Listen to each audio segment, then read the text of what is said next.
Quiero compartir con todos ustedes en el libro de Efesios, capítulo 2, versículo 1 al 10.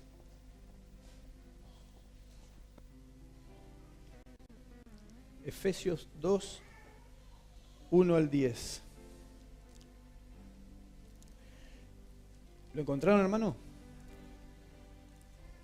Y dice la palabra de Dios: y Él os dio vida a vosotros cuando estabais muertos en vuestros delitos y pecados, en los cuales anduvisteis en otro tiempo siguiendo la corriente de este mundo, conforme al príncipe de la potestad del aire, el espíritu que ahora opera en los hijos de desobediencia, entre los cuales también todos nosotros vivimos en otro tiempo, en los deseos de nuestra carne, haciendo la voluntad de la carne y de los pensamientos, y éramos por naturaleza hijos de ira, lo mismo que los demás. Pero Dios, que es rico en misericordia, por su gran amor con que nos amó, aun estando nosotros muertos en pecado, nos dio vida juntamente con Cristo. Por gracia sois salvos. Y juntamente con Él nos resucitó y asimismo nos hizo sentar en los lugares celestiales con Cristo Jesús, para mostrar en los siglos venideros las abundantes riquezas de su gracia en su bondad para con nosotros en Cristo Jesús.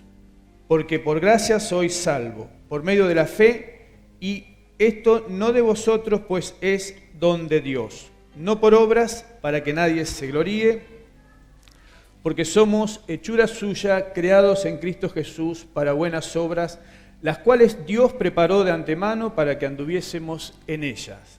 Amén. Damos gracias a Dios por su palabra. Es tremendo. El apóstol Pablo se encontraba preso en Roma al momento de escribir esta carta, ¿no? Y podemos ver cómo en la vida del apóstol Pablo estaba la preocupación por la iglesia, por el bienestar de la iglesia y por el crecimiento de la iglesia. Pero se ve que él, estando ahí preso en Éfeso, conociendo que la ciudad de Éfeso era una ciudad grande, una ciudad pagana dedicada a una diosa pagana, se entera de que había un peligro en la iglesia de Éfeso. El peligro de querer mezclar o agregar el condimento humano a la salvación de Dios. Hoy comenzábamos el culto, la pastora comenzaba leyendo ese Salmo 145 que nos invitaba a exaltar las obras de Dios, ¿no? Y queremos continuar en ese mismo espíritu, exaltar las obras de Dios. ¿Qué mejor que exaltar esta salvación que Dios nos hizo, ¿no? Y había en Efeso ese peligro, el peligro de querer agregarle el condimento humano, ¿no? Muchas veces idealizamos la iglesia primitiva y pensamos que en la iglesia primitiva era todo lindo, todo color de rosa, pero había conflictos también, ¿no? Tenemos el ejemplo de los Gálatas. Ahí en Galacia los judaizantes querían agregar, hacer una fórmula, ¿no? Es decir, Cristo más ley, más circuncisión era igual a salvación. Había conflictos, ¿no? Pero gracias a Dios que siempre está el Señor. Amén. Siempre está Dios para solucionar los conflictos. Siempre está Dios para traernos luz. Siempre está Dios para que poder ubicar cada cosa en su lugar. Gracias a Dios damos porque Él siempre, ¿no es cierto?, nos da la solución y la respuesta. Entonces, Pablo comienza esta carta, escribe en esta parte en donde nos muestra, en los 3 primeros versículos, nos muestra cuál era la condición del hombre antes de venir a Cristo, ¿no? Y utiliza 2 términos, Pablo. Pablo va a utilizar 2 términos, va a utilizar vosotros y nosotros, ¿sí? ¿Por qué? Porque en Éfeso, como la mayoría de las escuelas de las iglesias del primer siglo, estaba compuesta por cristianos judíos y cristianos gentiles, ¿sí? Entonces los cristianos judíos eran los que se creían que tenían ciertos privilegios o tenían ciertos derechos por encima de los cristianos gentiles, ¿no? Ese era en sí el conflicto. Entonces, Pablo va a decir, cuando habla, dice, y os dio vida a vosotros cuando estabais muertos en vuestros delitos y pecados. Ahí se está refiriendo a los cristianos gentiles. Vosotros eran los cristianos gentiles. Y después va a hablar que también a nosotros nos dio vivir, en el versículo 3 dice, entre los cuales también nosotros vivimos en otro tiempo, en los deseos de nuestra carne. Se está refiriendo a los cristianos judíos, ¿sí? Es decir, el hecho de ser judío no les daba ningún privilegio. Ellos quizá pensaban, bueno, nosotros tenemos la ley, Abraham fue llamado, tenemos el pacto de la circuncisión, ¿no? pero no comprendían que el llamamiento de Abraham había sido por gracia. Fue por la gracia divina de Dios que Dios puso los ojos en Abraham. No era porque Abraham tenía algo especial. Dice la palabra de Dios que Dios no hace acepción de persona, pero Él manifiesta su gracia. Él es soberano y manifiesta su gracia. Y en la gracia decide elegir a Abraham. ¿Sí? Abraham cree por fe. Y eso no lo hacía superior ni mejor a nadie. ¿Sí? Y ese conflicto, entonces dice, vamos a dividir. ¿Cómo era la condición del hombre antes de venir a Cristo? Entre los versículos 1 al versículo 3. Y ahí vemos que hay en la naturaleza del hombre un deseo de pecar. Hay en la naturaleza del hombre. El hombre nace con una naturaleza pecaminosa que lo lleva a pecar. ¿Sí? Alguien dijo alguna vez que no pecamos porque somos pecadores, sino que porque somos pecadores pecamos. Es esa naturaleza que está en el hombre que nos lleva a pecar. Y la palabra de Dios nos da ejemplos en el Antiguo Testamento acerca del hombre cometiendo pecado, ¿no? Cuando vemos en la palabra de Dios y vamos a la generación de Noé, vemos toda una generación que vivía de continuo haciendo el mal. A tal punto que Dios dijo, hay tanta maldad en la tierra que he decidido mandar un diluvio. Es decir, la decisión del hombre, el corazón del hombre era continuo el mal, hasta que Dios envía el diluvio. Les da una segunda oportunidad. Uno podría decir, bueno, hubo un diluvio en la tierra, Dios emitió juicio por causa de la maldad, estos hombres ahora van a hacer las cosas bien. No, se juntan en Babel y otra vez en Babel deciden ir en contra de la voluntad de Dios. Ese anhelo, ese deseo, ese instinto natural del hombre de ir en contra de la voluntad de Dios. Dios había dicho, multiplíquense y espárzanse sobre la tierra. Y ellos deciden construir una torre, llegar al cielo y hacerse un nombre. No sé para qué querían llegar al cielo, pero lo que sí deciden es ir en contra de la voluntad de Dios. Lo que sí deciden es ese instinto natural de rebelarse contra Dios. ¿Sí? Y después seguimos en la historia y vemos Sodoma y Gomorra. Otra vez, el hombre manifestando y viviendo en una vida de espalda a Dios, en pecado. Tanto era el pecado que Dios decide enviar juicio sobre Sodoma y Gomorra. Tanta era la maldad del hombre que Dios decide enviar juicio sobre esa maldad. ¿Sí? Continuamente el hombre y sus deseos en contra de la voluntad de Dios. Vamos a leer Isaías 59, versículo 1 y 2, en la palabra de Dios.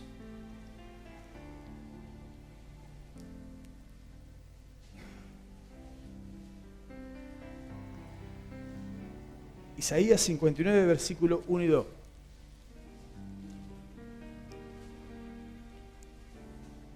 ¿Todos lo tienen, hermanos? Dice, he aquí no se ha cortado la mano de Jehová para salvar, ni se ha agravado su oído para oír. Pero vuestras iniquidades han hecho división entre vosotros y vuestro Dios. Vuestros pecados han hecho ocultar de vosotros sus rostros para no oír. Amén.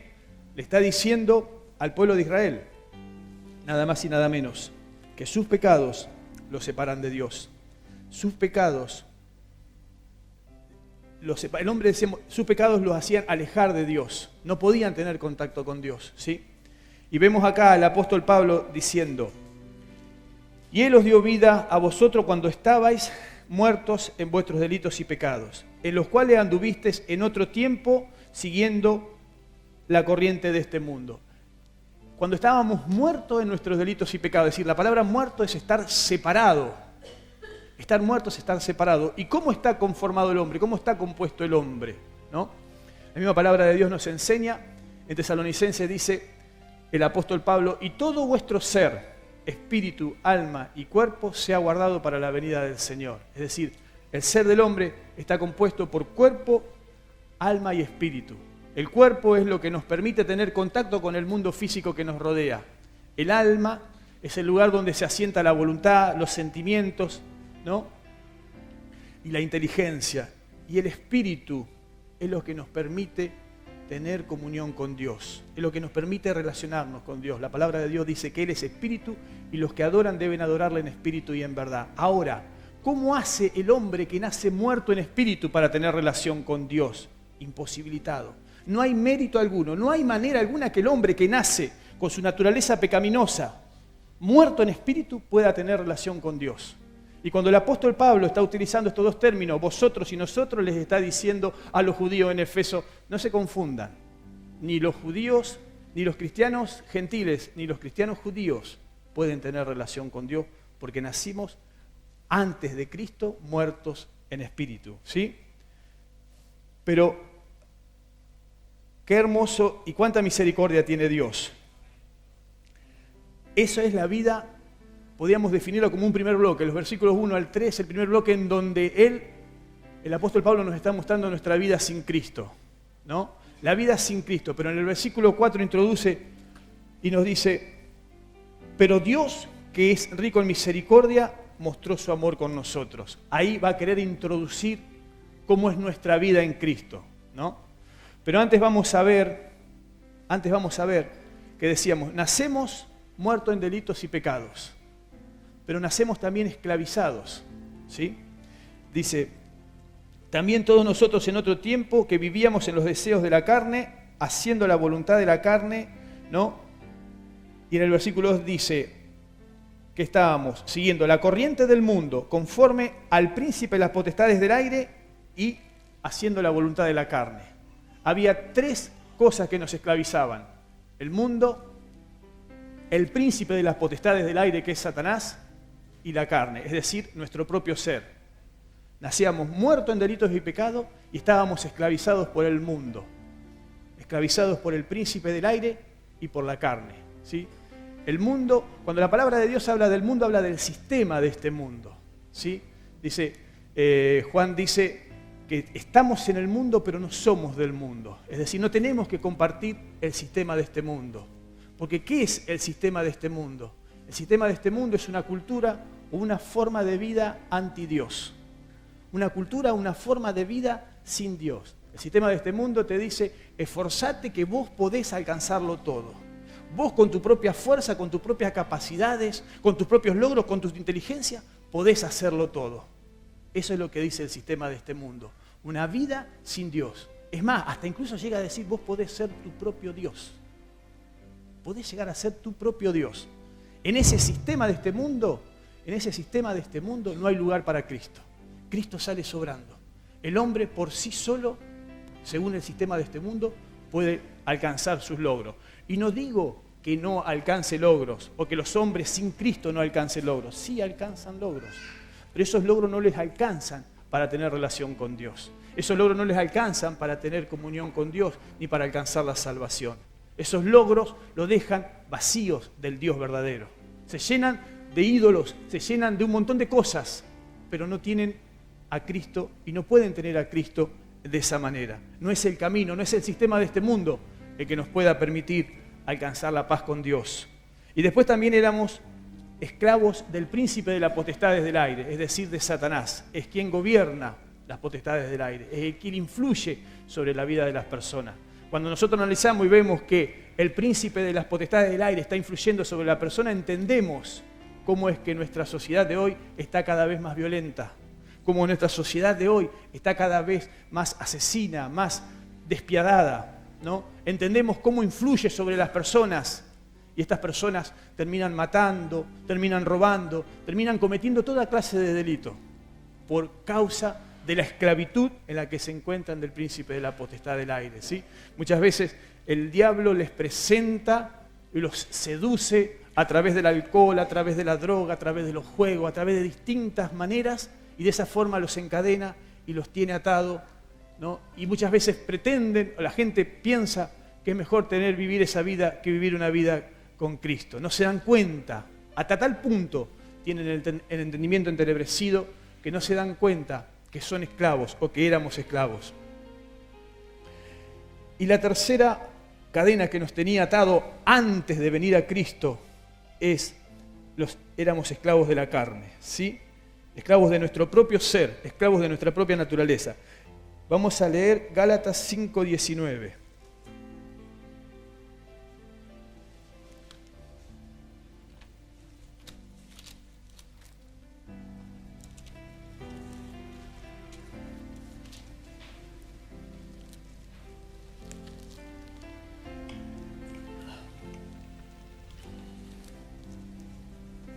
Gálatas 5:19 dice: y manifiestas son las obras de la carne, que son adulterio, fornicación, inmundicia, lascivia, idolatría, hechicería, enemistades, pleitos, celos, iras, contiendas, disensiones, herejías, envidias, homicidios, borrachera, orgías y cosas semejantes a estas, acerca de las cuales os amonesto, como ya os he dicho antes, que los que practican tales cosas no heredarán el reino de Dios. De todas esas cosas, hermanos, éramos esclavos, o esa es la naturaleza pecaminosa que había en nosotros, ¿sí? Ahora, es necesario que podamos resaltar cuál era nuestra condición o cuál era la manera en que nos encontrábamos antes de venir a Cristo, para que podamos valorar más la salvación que Dios nos dio. Amén. De todas estas cosas, Cristo nos hizo libre. Cristo nos liberó de esta triple esclavitud, de la esclavitud del mundo, de la esclavitud del príncipe, de las potestades del aire y de la naturaleza pecaminosa, ¿sí? Y ahí, en los versículos 1 al 3, el apóstol Pablo les está diciendo: en otro tiempo nosotros y ustedes vivíamos así. Tanto judíos como cristianos estábamos incapacitados, separados de Dios, imposibilitados de tener acceso a Dios. Ninguno podía llegar a Dios, ¿sí? Ninguno, ni los judíos ni gentiles. Y eso que Pablo en alguna carta escribe que él en cuanto a la ley era irreprensible. En cuanto a la ley era irreprensible, pero aún y todo ser irreprensible, él acá está considerando y está declarando de que él tampoco podía, sin Cristo, tener acceso al Padre, a Dios. Amén. Y en el versículo 4, ahí es la segunda parte del pasaje, ahí donde nos muestra cómo es la vida gloriosa con Cristo, ¿sí? La palabra pero muchas veces es una palabra que nos habla de cambio de idea, de lo que se viene diciendo ahora va a decir todo lo contrario, es como un contraste, ¿sí? Y este pero es hermoso, porque dice: pero Dios, que es rico en misericordia, por su gran amor con que nos amó, ¿sí? Y yo para la palabra misericordia encontré dos significados. Dice, cualidad de Dios en cuanto a ser perfecto, por lo cual perdona los pecados de las personas. Y el segundo significado es inclinación a sentir compasión por los que sufren y ofrecerles ayuda. Qué tremendo. Es decir, la misericordia es una cualidad de Dios, como ser perfecto para perdonar a los pecadores, para perdonarnos a nosotros.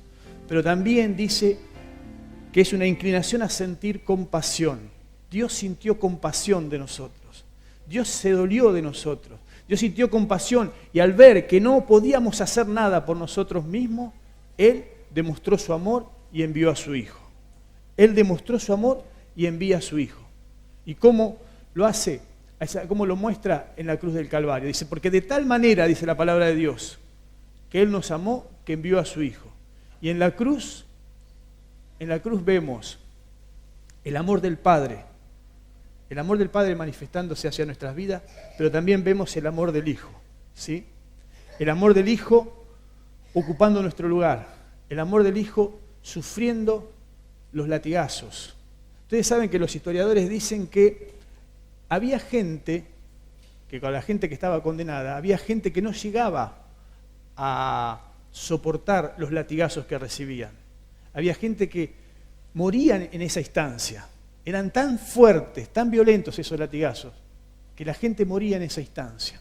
El Señor soportó esos latigazos por nosotros.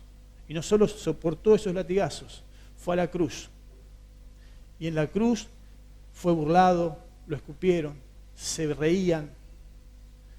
Y dicen los científicos que la posición en la que el Señor estaba, esa posición hacía que la sangre no pudiera circular bien sobre todo su cuerpo. Entonces, la muerte se producía por un estallido del corazón. Entonces, estando el Señor ahí, sufriendo eso, padeciendo esos dolores, manifiesta su amor.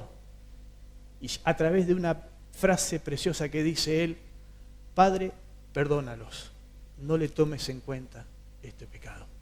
Qué tremendo el amor de Dios. Qué tremendo el amor de Dios. El Padre dando al Hijo. el Hijo sufriendo por nosotros, al punto del corazón estallarse y llegar a decir, Padre, perdónalo, no le tomes en cuenta este pecado. ¿Sí? El Señor en su amor, eso es gracia de Dios, eso es amor, misericordia y gracia. ¿Sí?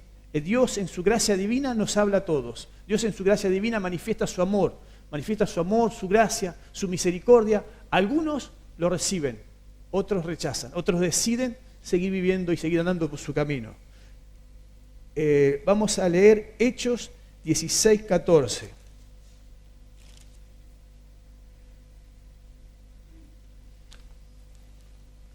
Ahí tenemos un ejemplo en la conversión de Lidia. Una persona, 16:14.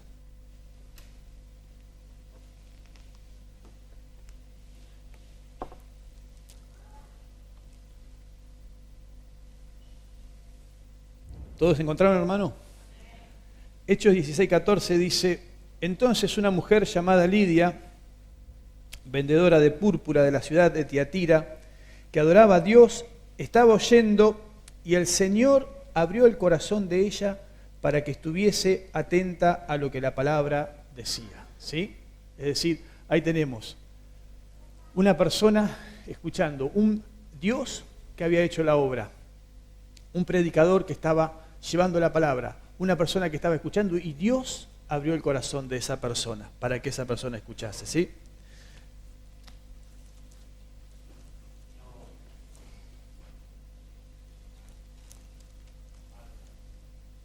Bien, entonces dice el versículo 4, pero Dios que es rico en misericordia por su gran amor con que nos amó, aun estando nosotros muertos en delitos y pecados, nos dio vida juntamente con Cristo. Por gracia soy salvo, ¿sí? Por gracia, es favor de Dios.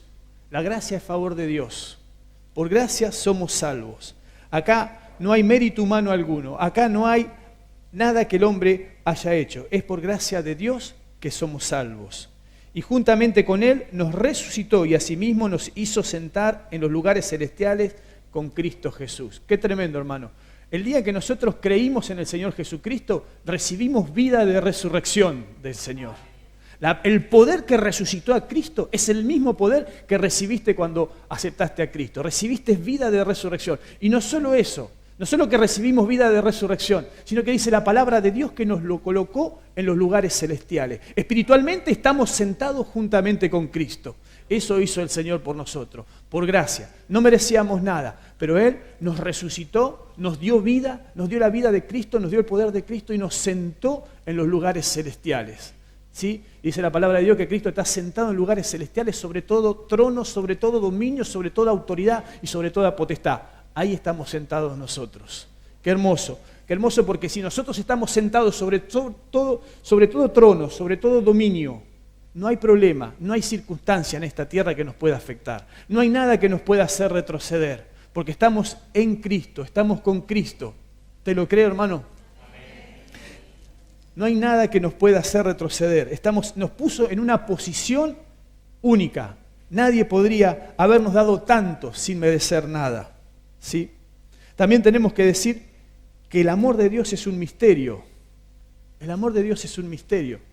Porque si es fácil amar a quien nos trata bien, es fácil amar con quien nos llevamos bien, es fácil amar a aquella persona con la cual no tenemos ningún conflicto. Pero nosotros estábamos enemistados, vivíamos una vida que Dios no le agradaba. Nosotros estábamos, dice la palabra de Dios, que la justicia y las obras de Dios a los ojos de Dios son como trapo de inmundicia. En esa condición estábamos nosotros, ¿no? Y así todo Dios nos amó. Así todo Dios nos salvó, por gracia, nada más que por gracia. Y juntamente con Él nos resucitó y asimismo nos hizo sentar en los lugares celestiales para mostrarnos en los siglos venideros las abundantes riquezas de su gracia en su bondad para nosotros en Cristo Jesús. Para mostrarnos en los siglos venideros. Qué hermoso. Es decir, Dios nos piensa exhibir como trofeos. Usted y yo seremos los trofeos del Señor por la eternidad. Quizá en este momento usted está pasando prueba, lucha, tribulación, pero hay una esperanza viva. Reinaremos y viviremos con Él. Hay moradas en los cielos. No importa lo que tengamos que pasar, lo que tengamos que vivir. Sabemos que Él quiere mostrarnos y quiere exhibirnos como su trofeo, como aquellos que fuimos obedientes, como aquellos que permanecimos firmes, como aquellos que atravesamos por prueba, por lucha, por dificultades, pero seguimos creyendo en el Señor, seguimos aguardando en el Señor, seguimos esperando en el Señor, seguimos sabiendo que nos espera un galardón grande en los cielos, seguimos sabiendo que todo lo que hay en la tierra es pasajero, es temporal, pero nuestra bendición está en los cielos, nuestra esperanza está puesta en los cielos, nuestros ojos están puestos en los cielos. Amén, hermano. Gloria a Dios. Entonces, juntamente nos resucitó y asimismo nos dio y nos hizo sentar en lugares celestiales. Y nos dio una nueva vida. Ahora la pregunta es, ¿cómo vivir esta nueva vida? ¿No? Ya que el sistema del mundo, la cultura del mundo no es algo que le agrada a Dios. Como hijos de Dios tenemos que vivir en una cultura celestial. Como hijos de Dios tenemos que tener otros objetivos. Como hijos de Dios tenemos que tener otros propósitos al andar sobre esta tierra, ¿sí? Vamos a leer Colosenses 3:1-3.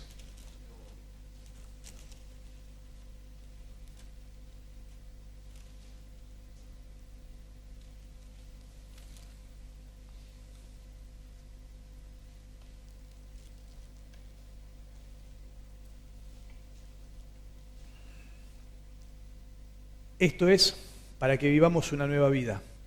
Esto es para que manifestemos una nueva cultura, la cultura celestial en esta tierra. Dice la palabra de Dios, si pues habéis resucitado con Cristo, buscad las cosas de arriba donde está Cristo sentado a la diestra de Dios. Poned la mira en las cosas de arriba, no en las de la tierra. Porque habéis muerto y vuestra vida está escondida con Cristo en Dios. ¿Así? Hemos resucitado con Cristo y esto nos ayuda a vivir una vida puesta los ojos en el Señor, mirando las cosas espirituales, dando testimonio, manifestando la gloria de Dios.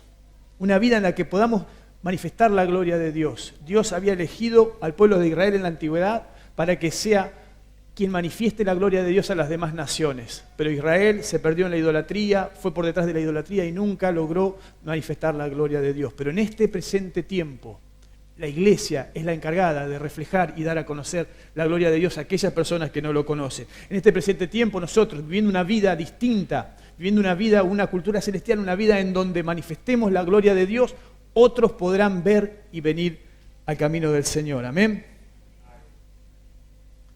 Y el versículo 8 dice: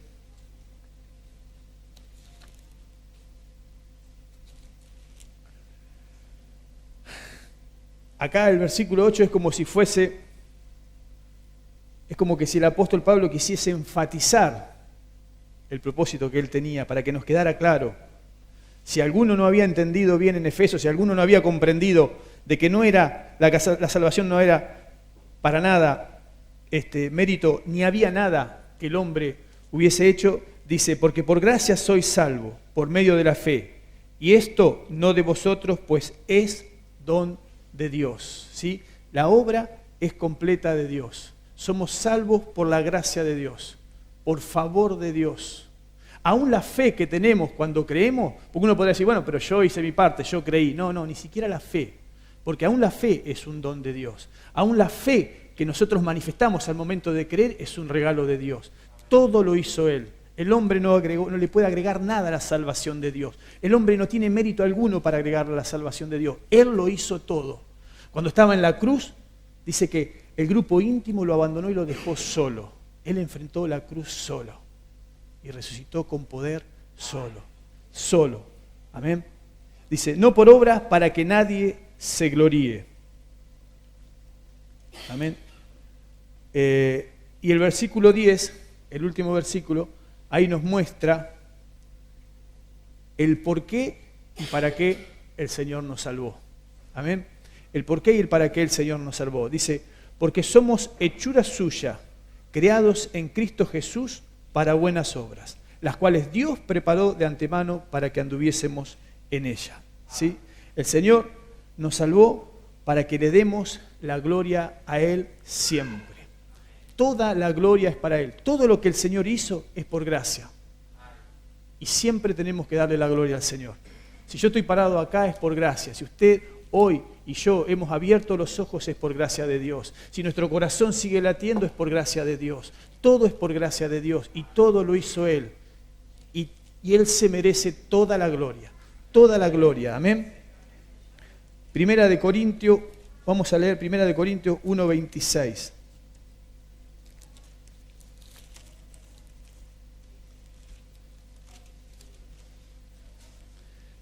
Él se merece toda la gloria. Primero de Corintios capítulo 1, versículo 26 al 31 dice: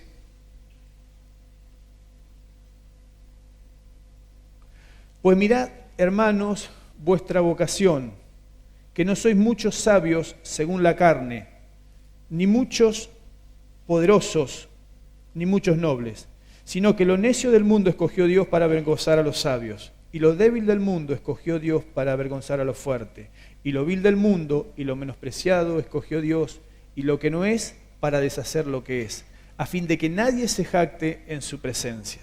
Mas por Él estáis vosotros en Cristo Jesús, el cual nos ha sido hecho por Dios sabiduría, justificación, santificación y redención, para que, como está escrito, el que se gloría, gloríese en el Señor. Amén. Salvó para que le demos toda la gloria a Él, para que nos demos cuenta de dónde estábamos, de dónde nos rescató y lo que hizo en favor nuestro. Éramos inmerecedores de nada, no teníamos mérito alguno, no merecíamos nada, pero Él nos salvó. Y nos salvó para que le demos la gloria. Y no solo para que le demos la gloria, sino que para que le podamos servir, para servirle al Señor, ya que dice que Él preparó de antemano, ¿no es cierto?, todas las obras para que nosotros pudiésemos andar en ellas, ¿sí? Él tenía preparada, en el plan de Él tenía preparado salvarnos. Y en los planes del Señor, en la eternidad pasada, cada uno de nosotros estábamos involucrados en sus planes. Cada uno de nosotros Él nos tenía en cuenta a cada uno de nosotros. Cada uno de nosotros no solo tenía preparado salvarnos, sino que tenía preparado obras para que realicemos. El Señor tiene preparada obra para que realicemos en su reino. Él tiene preparado ministerios para cada uno de nosotros, ¿sí? Él tiene preparada obras y cada uno de nosotros lo que tenemos que hacer es comenzar a orar y clamar y decir: Señor, ¿qué quieres que haga? Que podamos convertirnos en la generación Isaías del siglo XXI. Que podamos decirle: Señor, heme aquí. Señor, heme aquí. Cuenta conmigo. Señor, quiero hacer las obras que tú tienes preparadas para mí. Señor, quiero servirte. Quiero servirte porque entiendo. Quiero servirte porque entiendo que no había mérito alguno en mi vida. No había mérito alguno, no había nada bueno en mí. Pero aún así todo, sin ningún mérito, tú me amaste. Aún así todo, tú tuviste misericordia de mi vida. Aún así todo, tú decidiste salvarme. Y ahora que me has salvado y me has dado esta salvación tan grande, la cual tenemos que valorar y la cual tenemos que agradecer cada día. Y no solo que me salvaste, sino que me colocaste en lugares celestiales.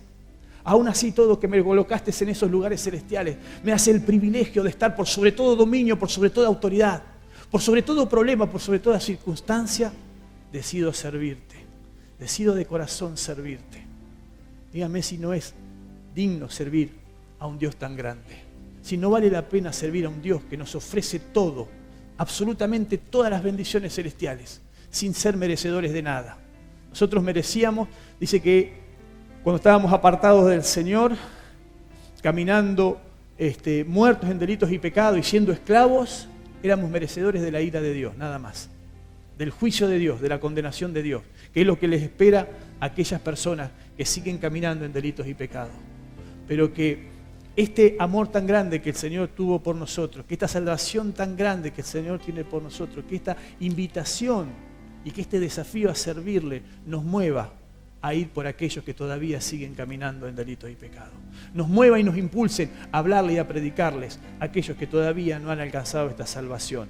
Familiares inconversos, compañeros de trabajo, vecinos que todavía siguen caminando en delitos y pecados, que todavía siguen siendo esclavos del mundo, del príncipe de la potestad del aire, de Satanás, que siguen siendo esclavos de los vicios de la propia carne. Díganme si no vale la pena esta invitación del Señor, este llamado de Dios, este desafío del Señor a servirle y poder transmitir y que pueda el reino de los cielos avanzar y que se pueda multiplicar y que se pueda expandir. Amén. Con la preciosa promesa de que el día de mañana seremos exhibidos como trofeo, como aquellos trofeos que hemos servido al Señor, como aquellos trofeos que hemos predicado al Señor, como aquellos trofeos que hemos alcanzado y hemos afectado la vida de otros también. No solo Él afectó nuestra vida, sino que también quiere, está deseoso y hay compasión en Él por afectar la vida de otras personas. Amén. El Señor continúe bendiciendo.